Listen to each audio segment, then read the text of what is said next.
Item 4, communications from the public. To comply with provisions of the Open Meetings Act, the City Council may not deliberate on items discussed under this agenda item. The council may refer this item to the city manager or direct this item to be placed on the next regular council agenda. PowerPoint presentations are not conducted during the citizen comment period. Out of respect for those speaking during public comment, please refrain from any outbursts or interjections to include but not limited to applause and/or disparaging noises from the audience. Doing so discourages others from voicing their thoughts and opinions and disrupts the meeting. Okay, Sanji Gardner.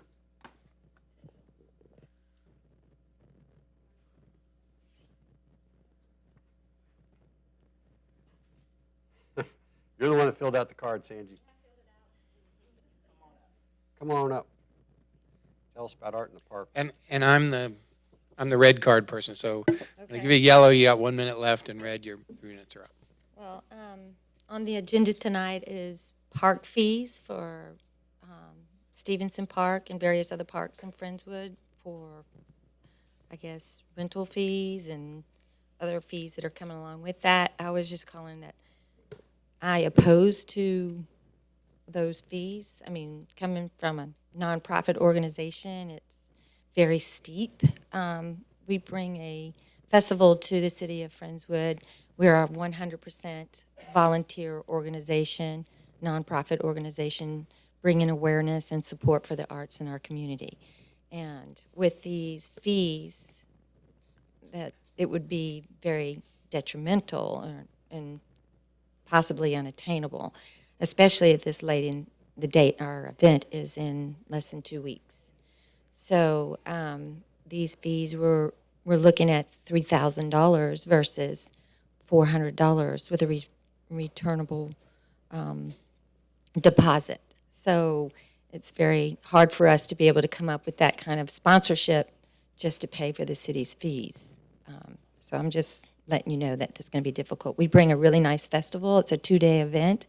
There's a lot of people that attend this event. They have a really good time. It raises awareness for the arts, and then we support back to the schools for their art programs and other art installations that go up in Friendswood. I mean, you've noticed how beautiful they have turned out, like the wall on Clearview Avenue and the city's bathrooms and various other installations that we've done around town. And our event this year is bigger and better than it's ever been. A lot of the schools are participating and actually doing art in the park during the 2-day event.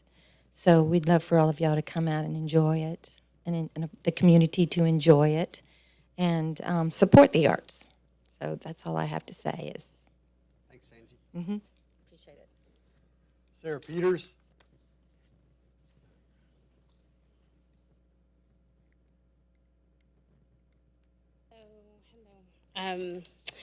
Okay, so I'm Sarah Peters, and I know a lot of you guys, but I don't know all of you guys. So I am not, city stuff is not really my thing, but events are my thing, and I have thrown quite a few in this town over the last 10 years. Art in the Park, like Sanji said, this is our 10th year, so it's just really turned into something much larger than we ever anticipated for it to be. At this point, I think it's safe to say that we probably bring about 10,000 people into a park, the park, Stevenson Park, over the weekend. And that's a 2-day event, and it lasts from 10 a.m. to 7 p.m. and 11 a.m. to 5 p.m. So all of those hours are what we're talking about. So we're not talking about a small 2-hour window where we throw 5 to 6 to 10,000 people into the park. We're talking about an entire day's worth of events. So it's a lot of come and go, which many of you know, a lot of events are that way. Some are maybe a concert that is, for example, when you have a concert in the park, you have a window of 2 hours. Everybody's going to show up for that time. Okay, so my point is that we have a lot of come and go. I'm looking at the proposal for the events, and there's a few questions here that I'm just not sure how it affects us and how we would adhere to it, specifically things that are looking at our attendance numbers, because we're, like I said, not having all of these people in the park at one time. I also want to explain that Art in the Park it's pretty unique because a lot of events they're based on experience. People are coming to stand in the park. I have to hurry. Okay, so basically we generate income for the city. All of the sales that happen over the weekend are taxed. If we can't do this event, I tend to think that that's a pretty big hit for the city. We bring in a lot of people over the weekend, mostly from Houston, League City, Friendswood, Pearland, etc. So I just want you guys to think about that and how it's going to affect the little people. And that's it. Okay? All right. Thanks, Sarah. Thanks. R.W. Landville?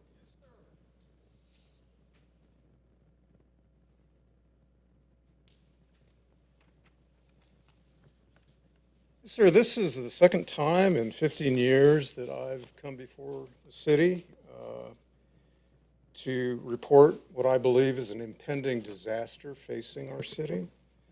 That is going to require an emergency response to protect the city of Friendswood, League City, Nassau Bay, and Seabrook from a Friendswood city governance problem. Today I'm reporting about the sewer bridge over Clear Creek, which goes from Polly Ranch to the Blackhawk Sewage Treatment Plant, where expected erosion has again, and I emphasize again, undermined the bridge support structure due to city neglect. When that bridge support structure was first installed back in the 1980s, it was completely surrounded by land. Right now, one of the bridge support bases, which is roughly 7 foot by 7 foot by 7 foot concrete, that most likely is surrounding a large piling that goes down into the ground underneath it, about 50% of that is currently hanging over the creek right now. It is not supported. Both of the support structure blocks have multiple stress fractures in the top surfaces on several of the surfaces of those support structure. And my question is whether or not the city is monitoring these things for growth. And I need some help. And I think that the city of Friendswood citizens also need to understand why scheduled inspections are not revealing this damage to allow effective corrective maintenance instead of an emergency response. So when will the city act? Who's responsible? City council, city manager, public works employees? You owe the citizens of Friendswood a public explanation of why this has happened again, and what you're doing to prevent recurrence. And while you're at it, you got to report on the condition of our potable water wells, pumps, and tanks that should be providing 80% of the city's water anyway, and not wasting our tax dollars by enriching the Houston City Water Works for treated sewage as our public drinking water. And if the Friendswood reporter or the Reporter News is present, I'd ask you to follow the city governance issue and report your findings at the next findings to the community. And here's some pictures you can look at where you can see 40% of the bulkheads are missing right now. They've been eroded away, and pictures of the block hanging over the creek there. That's all I've got to say. I'll see you next time. I'll report about it next. Thank you. William Howell III from Angleton. I'm all the way from Angleton, yes, sir. I'm here not as a citizen or anything, but I did have a little complaint, and I think the city council and the mayor needs to hear that. I'm talking about the oversized loads that's come through town. Y'all aware about the 2 big trucks that sat out there for 3 days? Well, unfortunately, my son was a driver of one, and my other son, they're twins, was the supervisor of one. Now, I've been reading on the Facebook pages and that your chief had sat there and said that these trucks were voluntarily shut down till they could find another route. Well, that's not so. They were threatened to go to jail. They were told that they were not going to go through the city. And they were told other things. And all this should be on body cams, because there was a lot of officers there, so that we should have some body cam footage of that. Now, on the third day, when they did not have a permit, the drivers did not have a permit, and I pulled the permits of the original load, and on here, it has nowhere in here that it says that the drivers or anybody has to contact the city of Friendswood. There's nowhere in here. That's a state-maintained highway, and I'm sorry these trucks come through here all the time, but they don't make the routes, the state makes the route. And your chief pulled up front, stopped the load from coming through because there was supposed to be a tree that was supposed to cut. Now, it sets out in here the guidelines of how to take care of that. They contacted TxDOT. TxDOT told them that you can cut the tree at 18 feet. You can't cut it any higher. If the load's higher than that, you have to pick the tree up with the trucks, which they had all the equipment to do so. On the third day, your chief made the comment to my son and told him that he needed to move the truck. My son told him, he says, I don't have a valid permit to move that load. He said, you'll move it or I'll put you in jail. He said, I don't have a valid permit. Your chief's response was, put him in the car. So they arrested him and put him in the car. And it goes on, the office gets involved, and everybody's involved. We have a lot of people involved in that, and I'm just getting to the bottom of this. But the chief actually went back, pulled him out of the car, unhandcuffed him, and told him, this does not need to go any further than here. To me, that is called official oppression. It's called a false arrest and a violation of civil rights. So I'm asking you as your city council, to look into that and investigate that. Because I'll be making a statement towards the Galveston District Attorney's Office to see if they'll look into it. It's unjust. I'm sorry that I don't live here, and I'm sorry that these trucks come through here, but these guys, they're just doing their job. And when you are forced, and I do mean forced, and like your chief said, they voluntarily shut down. No, sir. They were threatened by arrest if they didn't. So that's all I had to say. I just wanted to bring it to your attention. Like I say, I have your original permits if you want them. Thank you.